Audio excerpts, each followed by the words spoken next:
প্রিয় বন্ধুরা, অদ্ভুত রহস্যের আজকের এই এপিসোডে আপনাকে স্বাগতম। আপনি কি জানেন প্রতিদিন আমরা সুস্থ থাকতে ফল খাই, কিন্তু এমন কিছু সময় আছে যখন ফল খাওয়া শরীরের উপকারের বদলে ক্ষতি করে। আপনি কি কখনো ভেবে দেখেছেন সকাল, দুপুর নাকি রাত কোন সময় আসলে ফল খাওয়া নিষেধ? আসুন এই বিষয়ে আমরা সম্পূর্ণ জেনে নেই।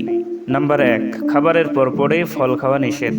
অনেকে খাবার খাওয়ার পরেই ফল খেয়ে থাকেন, কিন্তু আসলে এটা বড় ভুল।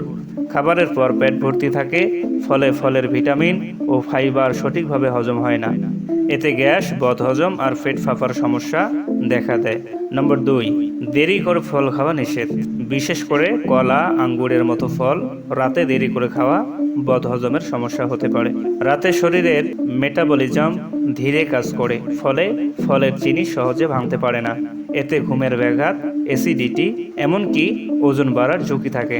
সকালে খালি পেটে লেবু, কমলা বা আনারসের মতো টক ফল খেলে পাকস্থলীতে অ্যাসিড বেড়ে যায়।